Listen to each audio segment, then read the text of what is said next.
베델에 한 선지자가 있었죠.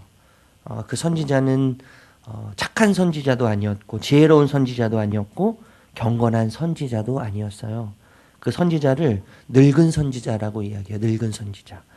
늙은 선지자, 그는 물론 한평생을 하나님을 위해서 산다고 자부심을 갖고 그렇게 살았을지 모르겠습니다. 그러나 자신들의 아들들로 여로보암이 정한 절기에 금송아지 제사에 참여하게 한 사람이 바로 늙은 선지자였잖아요. 뿐만 아니라 그러면 나라가 이제 분열될 때, 이스라엘이라고 하는 나라가 분열될 때 왕의 정통성, 왕의 이 계보의 정통성을 무시하고 여로보암을 따른 자예요. 그래서 베델에 남아 있었죠. 모두가 다 르호보암을 따라서 갔을 때, 많은 선지자와 제사장들이 르호보암을 따라갔을 때 이 늙은 선지자는 왕의 정통성을, 그 계보의 정통성을 무시하고 베델에 그냥 남아있는 그저 그런 선지자였어요. 특별히 이 늙은 선지자가 조금 더 부정적인 이유는 뭐냐 하면 듣지 않았던 하나님의 말씀을 들었다고 이야기하는 것이죠. 거짓말을 하는 거예요. 그래서 하나님의 사람을 속이는 거죠. 속이는 거예요. 여러분, 이 늙은 선지자가 이 하나님의 사람에게 왜 이렇게 많은 관심이 있고 호감을 갖게 되었는지는 정확히 모르겠어요. 그런데 이 늙은 선지자가 하나님의 사람에 대한 호감은 진심이었던 것 같아요. 이제 내일 읽어보면 내일 본문에 그런 이야기가 나오는데, 이제 늙었기 때문에 죽음을 준비하는 선지자가 자신의 무덤에 이 하나님의 사람이 죽고 난 이후에 그 사람을 묻거든요. 예. 그런 그의 행동을 보면 이 하나님의 사람을 향한 그의 마음은 진심이었을 거라고, 호의는 진심이었을 거라고 추측을 할 수 있을 것 같아요. 이 하나님의 사람에게 내려진 지침이 있었잖아요. 첫 번째가 뭐였어요? 첫 번째 뭐였죠? 제가 굉장히 어려운 걸 질문하나요? 예? 먹지도 말라. 그리고 두 번째는요? 마시지도 말라. 세 번째는 뭐예요? 왔던 길로 되돌아가지 말라. 이거거든요. 어떻게 보면 좀 제약처럼 느껴지고 그리고 제한처럼 느껴지는데, 여러분, 하나님께서 어떤 행동을 우리에게 요청하실 때 그러면서 거기에 제약을 두시는 이유는 특별한 목적이 있기 때문이잖아요. 특별한 목적을 가지고 계시고 그 목적을 잊지 않고 살도록 하려고 하나님의 의도가 그 속에 담겨져 있는 것이죠. 하나님께서 여러분, 아담과 하와를 창조하신 이후에 에덴 동산에서 살도록 하시면서 에덴 동산에 있는 선악을 알게 하는 나무 열매를 먹지 말라고 하셨어요. 그 이유는 아담과 하와를 제약하시기 위함이 아니죠. 선악을 알게 하는 나무를 보면서 우리의 자유를 제약하기 위함이 아니라 하나님과의 관계 속에서 존재의식을 늘 인식하며 살라고 하는 하나님의 의도가 담겨져 있었던 거예요. 하나님과의 관계 속에서 인간인 내가 어떤 존재인가, 존재의식, 그리고 우리가 왜 이 땅에 지금 이 에덴 동산이라고 하는 이곳에 살면서 선악을 알게 하는 나무의 열매를 따먹지 못함으로 우리가 무엇을 위해서 살아가야 하는가, 존재의식과 목적의식을 기억하게 만드는 것이 하나님께서 내신 지침 속, 때로는 그것이 제약처럼 느껴지고 제한처럼 느껴지지만 그 지침 속에 담겨져 있는 하나님의 뜻이라는 거죠. 하나님의 사람에게 먹지도 말고 마시지도 말고 왔던 길로 되돌아가지 말라고 하는 지침이 내려졌죠. 여러분, 먹고 마시는 행위는 식탁 공동체를 의미하잖아요. 식탁 공동체.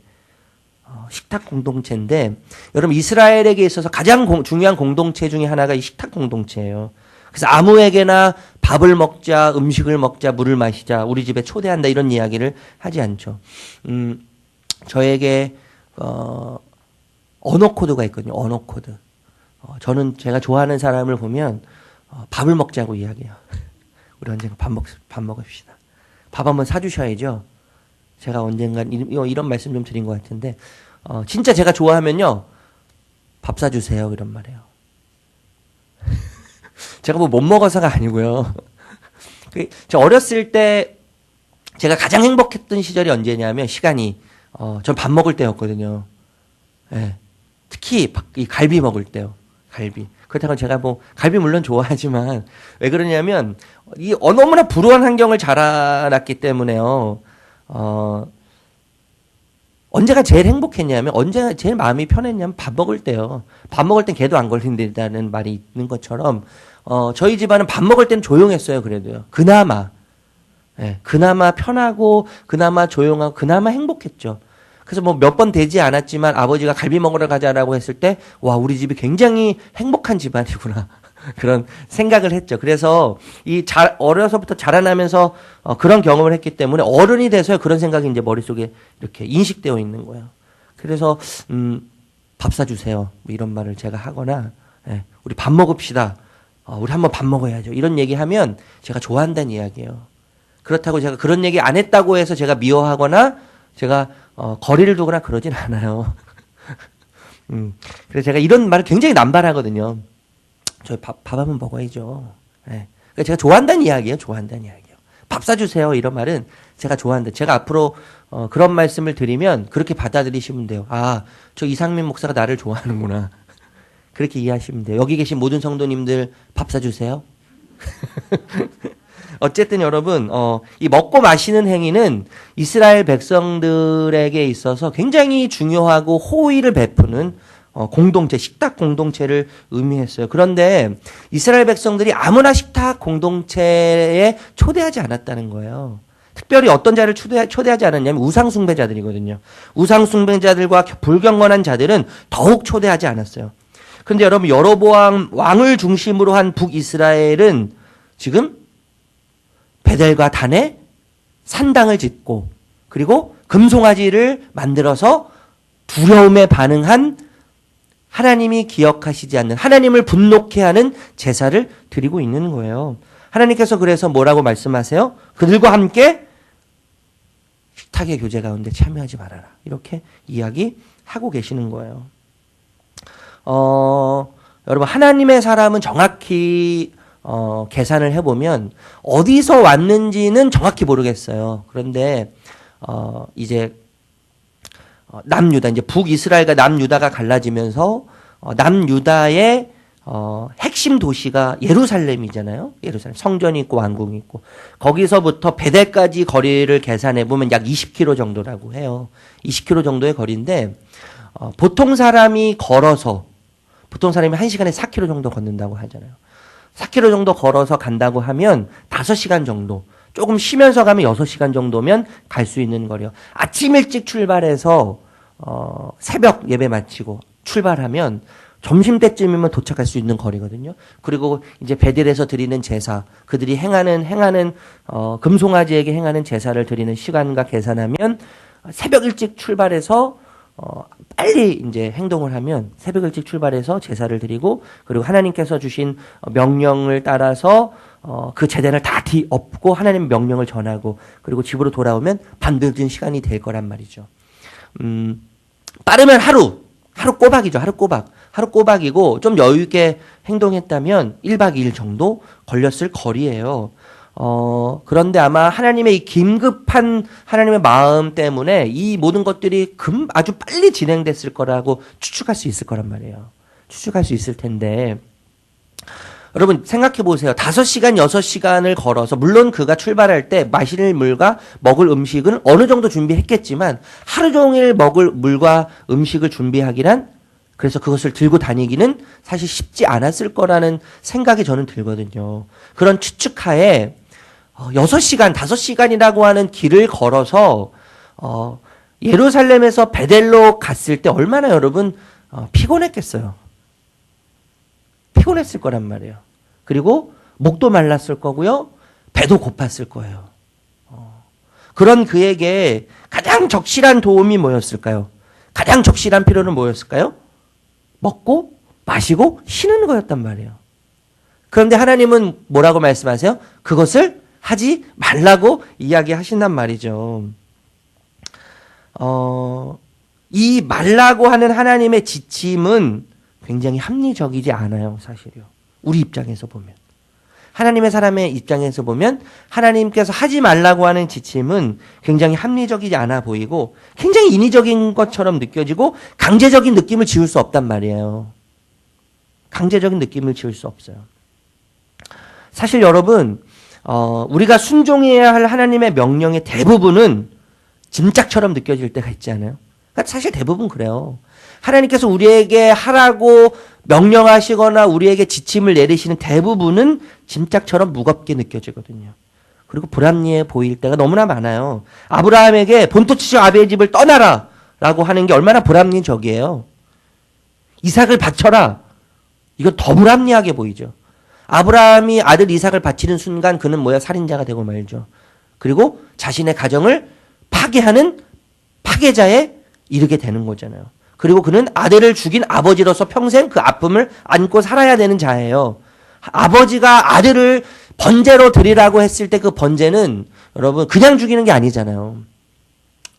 여러분 우리가 잘 알고 있는 것처럼 아들을 바쳐서 번제로 드린다는 것은 목을 따서 피를 흘리고 마디를 자르고 가죽을 벗기고 내장과 창자를 다 물로 깨끗하게 씻은 다음에 다 토막 내는 거죠. 토막이요. 아버지가 아들을 어떻게 그렇게 죽일 수가 있겠어요? 어떻게 그런 제사를 드릴 수가 있겠어요? 이거 너무나 말도 안 되는 불합리해 보이는 짐짝 같은 이야기고 짐짝 같은 명령이죠. 예수님 이런 말씀하셨어요. 원수를 사랑해라. 원수를 미워하라가 정말 우리에겐 쉬운데 원수가 아닌 자도 우리는 미워하기를 즐겨할 수 있는 자들이고 쉽게 할 수 있는 자들이잖아요. 그런데 이런 말씀까지 하셨어요. 7번씩 70번을 용서해라. 70번씩 7번을 용서해라. 뭐 이런 이야기도 하셨잖아요. 물론 여러분 순종하기 쉬운 이야기였다면 순종하기 쉬운 명령이었다면 순종하라고 말씀도 하지 않으셨을 것 같아요. 예.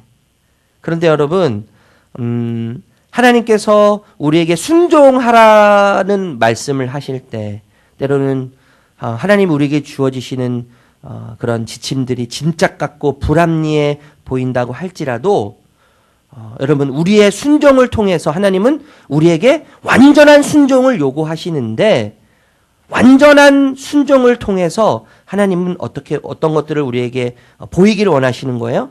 하나님의 명령에 대한 우리의 완전한 순종은 불합리해 보이고 강제적으로 보이고 인위적인 조건들을 뛰어넘을 때 우리의 완전한 순종이 하나님 앞에서 증명되는 거예요. 무슨 말이냐 하면 여러분 하나님의 명령이 쉬웠다면 명령하지 않으셨겠죠. 하나님께서 우리에게 명령하신 것이 쉬웠다면 모두가 다 할 수 있을 거예요. 그것은 순종이라고 말하기 어려운 거예요, 실은요.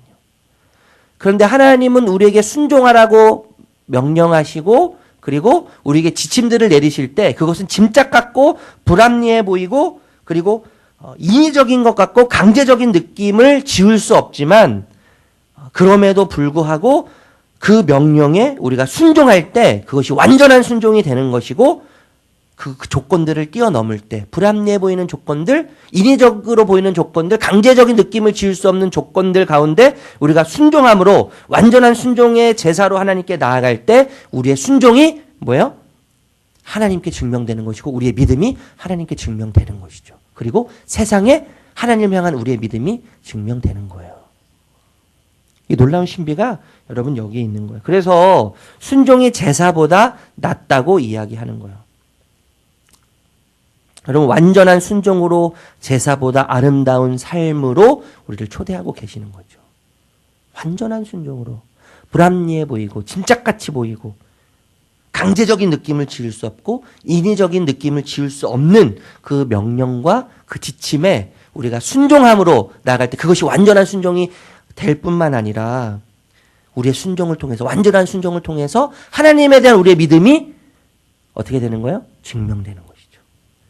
그리고 하나님에 대한 우리의 믿음이 세상 가운데 보여지기 시작하는 거예요. 여러분 또 하나님의 또 다른 지침이 있었잖아요. 합리적이지 않은 지침, 인위적이고 강제적인 느낌을 지을 수 없는 또 다른 지침이 뭐예요? 왔던 길로 되돌아가지 말라는 거죠. 왔던 길로 되돌아가지 말. 그러니까 낯선 길을 가야 돼요. 새로운 길을 가야 돼요. 가보지 않은 낯선 길, 그 길은 숲풀길이고 그 길은 들길이죠. 한 번도 가보지 않은 아주 낯선 길이기 때문에 때로는 두려움이 존재하는 길, 때로는 불안감을 우리에게 주는 길. 그래서 긴장하고 가야 돼요. 긴장하고 누군가의 도움을 필요로 하고 혼자 가기에는 부담스러운 길이죠. 여러분 익숙한 길로 가면 방심하게 되잖아요. 내가 너무나 잘 아는 길이기 때문에. 내가 잘 아는 길이기 때문에 방심하게 되고 방심하게 되면 나태하게 되죠. 나태하게 되면 의식을 잃게 되는 거예요. 내가 이 길을 왜 가고 있는지. 내 목적의식과 내 존재의식을 잃게 되는 거예요. 그래서 하나님은 뭐라고 말씀하세요? 왔던 길로 되돌아가지 말고 새로운 길로 가라고 이야기하시는 거예요. 여러분 목적의식을 잊지 않고 여러분 새로운 길을 간다는 것은 목적의식을 잃지 않는 것을 말하는 거죠. 그리고 뭐예요? 하나님께서 가라고 하시는 명령을 따라가야 하는 길이 새로운 길이에요. 새로운 길. 하나님의 사람은 낯선 길을 가고 새로운 길을 가면서 하나님의 지시에 따라서만 가야 하는 사람이었어요.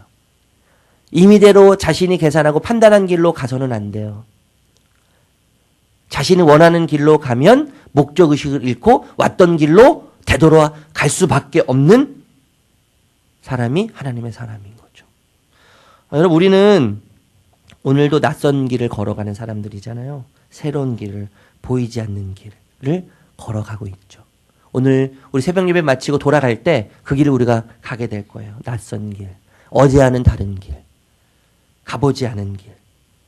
그 길을 우리가 걸어가야 하죠. 알지 못해 두렵지만 아버지가 함께 가시기 때문에 나보다 아버지가 앞서 가시기 때문에 가볼 만한 길이죠. 네. 아버지가 앞서 가시기 때문에 기대감으로 갈 수 있는 길. 네. 예상치 못한 일이 일어날 때 한 번도 가보지 못했기 때문에 예상치 못한 일이 일어날 때 우리가 순간 쫄 수 있죠.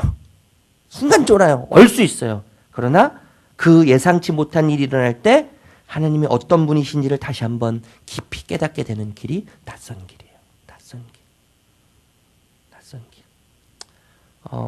먼 이야기지만 제가 요즘 많이 하는 생각 중에 하나는 개척이에요. 가보지 않은 길이잖아요. 참 두려워요, 사실. 막연해요, 되게 추상적이거든요. 수많은 이야기를 듣지만 이게 참 한편으로는 가보고 싶고요. 한편으로는 두렵고 떨리기도 하고 이게 꼭 가야 되나? 이런 생각도 들고 그런데 제 인생을 이렇게 돌아보면요. 하나님이 나를 이 길로 부르시는구나 라는 것이 이렇게 더 확신이 되어져 가는 것 같아요. 네. 하나님이 나를 이 길로 가게 하시는구나. 하나님이 나를 이 길로 몰아가시는구나. 네. 그런 마음이 들면서 하나님 왜 하필 저를 이 길로 가게 하십니까? 좀 편안하게 가게 하시지. 좀 즐기면서 가게 하시지. 그런 마음이 들어서 좀 원망이 나올 때도 있어요. 두렵잖아요. 무섭잖아요. 불안하고 떨리잖아요. 가면은 어디를 가야 할지, 또 어떻게 해야 될지, 어떤 사람을 만날지, 우리 아내는 잘할 수 있을까? 아니 그 전에 내가 잘할 수 있을까? 나같이 이렇게 가벼운 사람이, 나같이 이렇게 참 아무것도 모르는 사람이 진짜 잘할 수 있을까? 하나님 저 잘할 수 있을까요? 그런데 그럴 때마다 하나님 주시는 마음이 있어요. 너가 혼자 가는 거 아니잖아. 내가 함께 가잖아. 내가 너보다 앞서갈 거야. 그리고 네 교회 아니잖니. 내 교회인데 네가 왜 걱정하냐. 그거 네 목 아니다. 그거 네 몫이 아니야. 주대 넘게 굴지 마. 그런 마음을 주세요. 우리가 여러분 오늘도 낯선 길을 가게 되겠죠. 모르는 길을 걸어가게 될 거예요. 한 번도 걸어가지 않은 어색한 길을 가게 될 거예요. 때로는 숲풀길을 가게 될 거고 들길을 가게 될 거고 가다 보면 들짐승도 나타나고 산짐승도 나타나고 예상치 못했던 짐승들이 나타나서 우리를 위협할 수 있을 거예요. 그렇지만 하나님이 앞서가세요. 하나님이요. 그리고 하나님이 함께 하세요. 아름다운 길로 우리를 초대하고 계십니다. 여러분 지난 주일날 우리가 이런 찬양했잖아요. 광야 찬양 아세요? 지난주에 주일날 찬양했죠. 왜 나를 이 깊은 어둠 속에 홀로 두시는지, 어두운 밤은 왜 그리 길었는지, 나를 고독하게 나를 낮아지게 세상 어디에도 기댈 곳이 없게 하셨네. 광야에 서 있네. 예. 그러나 그 광야를 통해서 하나님이 하나님이 하나님 되시고 하나님이 어떤 분이시고 하나님이 나를 어떻게 인도하시고 하나님이 나를 어떻게 사랑하시는지 그것이 더 명확해지고 그것이 더 선명해지는 길로 우리를 안내하실 줄로 믿습니다. 그 은혜와 사랑 가운데 오늘 하루도 주님과 함께 걸어가시는 복된 하루가 되시기를 주님의 이름으로 축복합니다. 기도하겠습니다. 하나님